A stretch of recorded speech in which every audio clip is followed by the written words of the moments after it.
Ayo.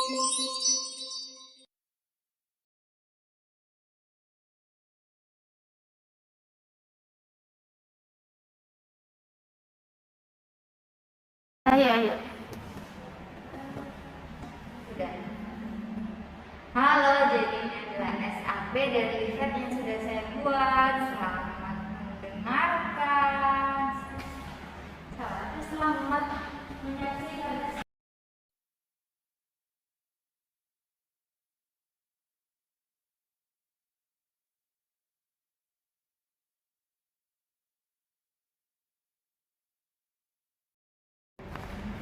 Assalamualaikum warahmatullahi wabarakatuh.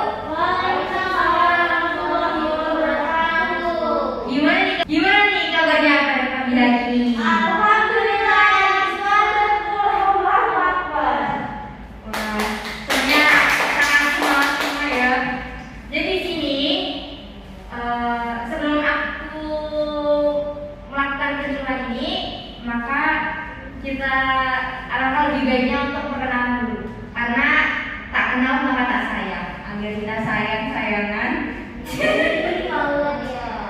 Enggak, sorry. Jadi agar kita saling mengenal satu sama lain, alangkah lebih baiknya kita kenalan. Jadi perkenalkan, nama aku Nafisa Rahmatullah. Teman-teman bisa panggil aku Afi atau terserah senyamannya teman-teman. Jadi untuk awal ini aku bagiin slide dulu ya teman-teman.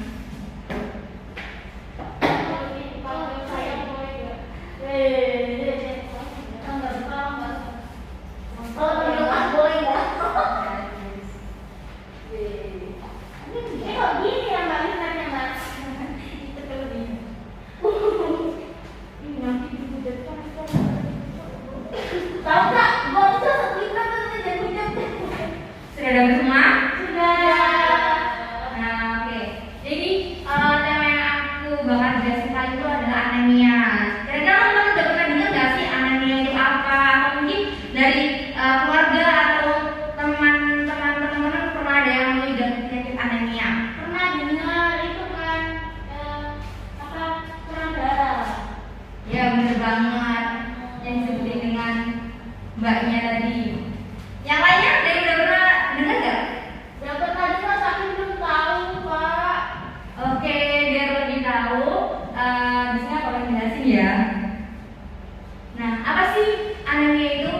Jadi teman-teman, anemia itu merupakan penyakit penurunan kadar hemoglobin atau protein kaya zat besi serta jantung eritrosit dan hemotropic di bawah normal. Jadi, semisal teman-teman memiliki kadar hemoglobin di bawah normal itu bisa dikatakan sebagai penyakit anemia. Kemudian, kira-kira anemia itu bisa terjadi pada siapa saja sih? Jadi teman-teman, anemia itu bisa terjadi pada semua umur. Bisa dari mulai anak-anak, remaja, terus habis itu ibu-ibu, terus mungkin dari kalangan bapak-bapak atau laki-laki dan remaja dan semua umur itu bisa terkena penyakit anemia ini. Terus apa saja sih penyebab dari anemia? Nah, yang pertama itu adalah gangguan penyerapan makanan. Jadi semisal teman-teman nafsu makannya itu mulai berkurang karena mungkin teman-teman susah untuk kayak pilih-pilih makanan lah. Itu juga bisa menjadi salah satu penyebab anemia. Karena makanan makanan bergizi itu sangat penting untuk tubuh ya teman-teman. Nah, yang kedua ini makanan kurang bergizi. Jadi ini berhubungan dengan yang pertama tadi. Makanan kurang bergizi itu seperti apa sih? Contoh seperti makanan-makanan cepat saji. Pasti di sini teman-teman suka nggak sih kalau semisal ke mall beli makan kayak burger atau spaghetti, pizza dan makanan-makanan yang siap saji lainnya. Kira-kira teman-teman lebih suka makanan yang seperti sayur, buah-buahan atau makanan-makanan siap saji? Suka makan burger sih, Kak. Ricis, Kak. Ricis. Apa ya alasannya? Aku pengen tahu. Karena enaknya kan teman-teman ya. Tapi kalau teman-teman tahu sebenarnya itu di makanan-makanan seperti itu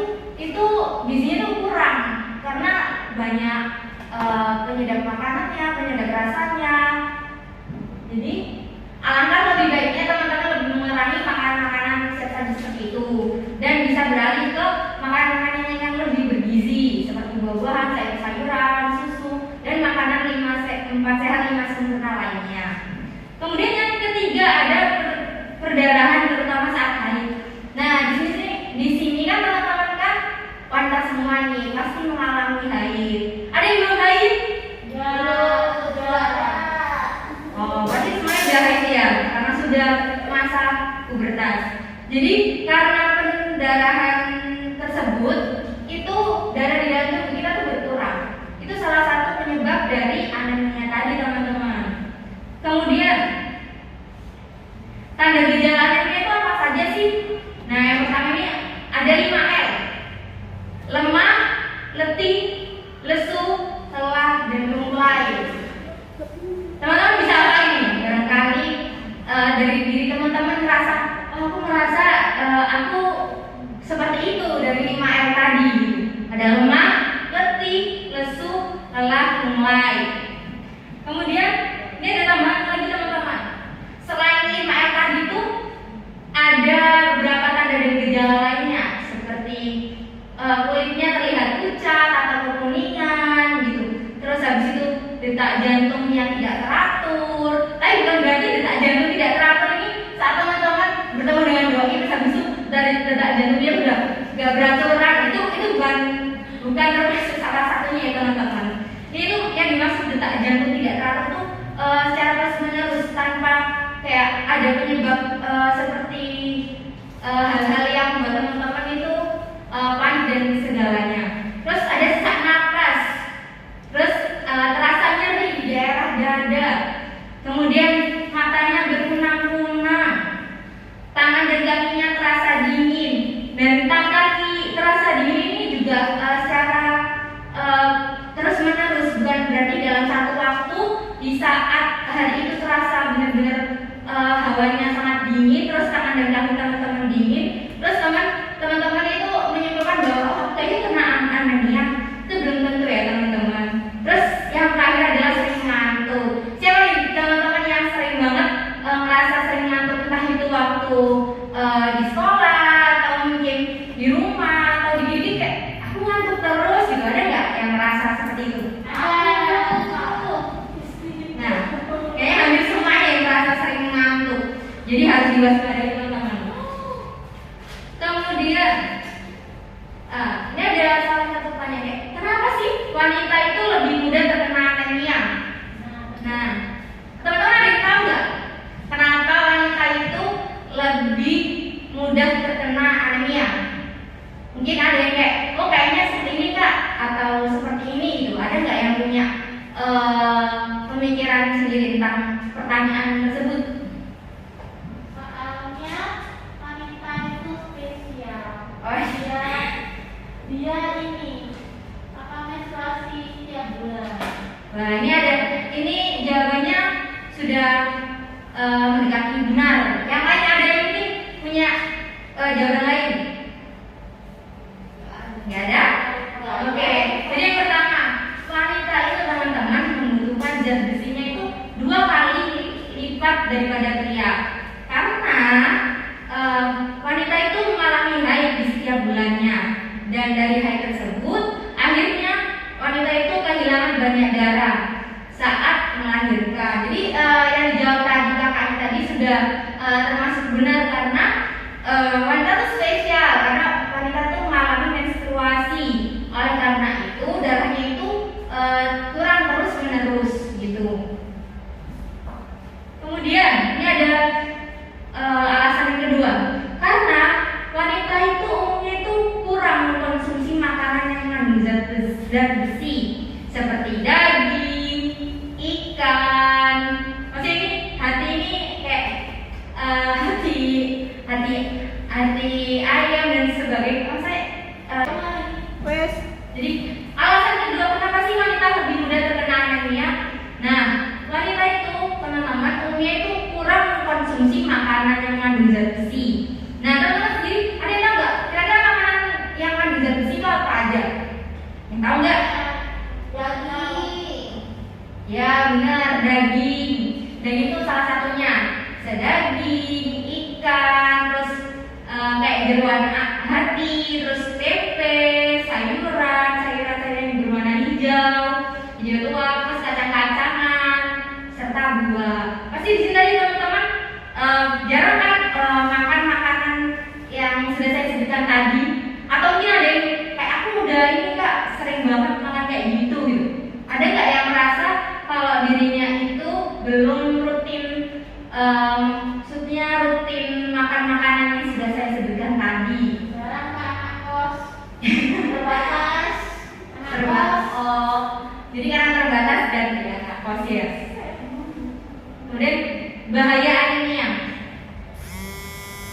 bahaya anemia pada anak atau remaja itu yang pertama itu tingkat kecerdasan anak itu bisa menurun. Kemudian yang kedua, semangat belajarnya itu menurun juga. Karena udah apa ya, kayak nggak fokus teman-teman kan.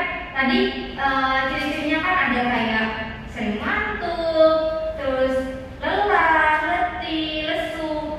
Oleh karena itu fokus dari anak tersebut bisa berkurang. Dan itu menyebabkan tingkat kecerdasan dan semangat belajarnya itu juga ikut menurun. Terus yang ketiga, mudah sekali terserang penyakit. Jadi satu penyakit ini itu bisa menyebabkan timbulnya penyakit-penyakit lainnya. Yang keempat, pertumbuhan tubuh terhambat sehingga tinggi badannya itu menurun. Kemudian selanjutnya, nah ini bahaya anemia pada wanita. Yang pertama, berdampak jangka panjang pada dirinya dan anaknya kelak. Jadi bukan pada dirinya saja, nanti dan selanjutnya ada bahaya anemia pada wanita. Yang pertama, berdampak jangka panjang pada dirinya dan anaknya kelak. Jadi bukan hanya pada dirinya saja teman-teman. Nanti anaknya itu juga bisa terjangkit penyakit anemia tersebut. Yang kedua, pertumbuhannya tidak optimal dan rawan terkena stunting. Ini salah satu bahaya yang perlu kita hindari. Jadi alangkah lebih baiknya kita menghindari teman-teman. Terus yang ketiga, kecerdasannya berkurang. Sama halnya dengan bahaya yang dialami anak atau remaja, wanita juga akan mengalami kecerdasannya berkurang. Terus yang keempat, terkena penyakit infeksi yang berbahaya. Yang kelima, lebih mudah keracunan. Jadi kayak badannya udah sensitif banget, jadi mudah sekali keracunan. Nah di bawahnya ada tulisan bahwa 23% remaja perempuan di Indonesia itu mengalami anemia atau kekurangan zat besi. Oleh karena itu teman-teman wajib sekali untuk menghindari hal-hal yang dapat membahayakan diri atau dapat menimbulkan penyakit anemia tersebut. Nah, selanjutnya ini ada bahaya pada ibu hamil dan ibu menyusui ya teman-teman. Yang pertama, dapat menimbulkan perdarahan sebelum dan sesudah melahirkan. Terus yang kedua, berat badan bayinya yang dilahirkan ini rendah. Terus yang ketiga, kematian ibu hamil saat melahirkan. Ini sering terjadi ya teman-teman, banyak berita bahwa kematian ibu saat melahirkan itu salah satunya disebabkan oleh anemia. Kemudian yang keempat, pada ibu menyusui dapat menyebabkan jumlah ASI dan kualitasnya menurun. Jadi sangat-sangat berbahaya ya teman-teman. Kemudian, nah kalau tadi sudah disebutkan bahayanya apa aja, gimana sih cara pengobatan anemia sendiri? Yang pertama ada transfusi darah. Terus yang kedua ada kortikosteroid. Yang ketiga ada eritropoietin. Yang keempat ada konsumsi suplemen zat besi atau penambah darah. Dari sini teman-teman ada yang sudah pernah konsumsi tablet penambah darah belum? Kita ke SMP dikasih atau beli sendiri mungkin. Sudah ya teman-teman? Sudah. Bagus. Terus yang kelima, vitamin B12. Terus yang keenam ada asam folat. Lanjut. Sini ada cara-cara pencegahan anemia. Yang pertama, makan makanan yang mengandung zat besi. Seperti yang sudah saya sebutkan tadi, makanan mengandung zat besi itu bisa dari sayuran yang berwarna hijau tua, dari makanan hewan seperti daging, terus kacang-kacangan, buah-buahan, pokoknya 4 sehat 5 sempurna. Terus habis itu, yang kedua, minum tablet penambah darah seminggu sekali dan setiap hari selama haid. Ini wajib banget ya teman-teman, karena terutama untuk wanita kan mengeluarkan darahnya kan saat haid kan terus menerus. Jadi harus banget minum tablet penambah darah. Terus yang terakhir, bisa ke petugas kesehatan untuk pemberian tablet zat besi dan vitamin B12 tadi. Udah, thank you teman-teman. Nah di sini ada yang mau bertanya nggak? masih baca dulu. Kamu udah nyiapin? Hah? Belum. Belum. Bentar.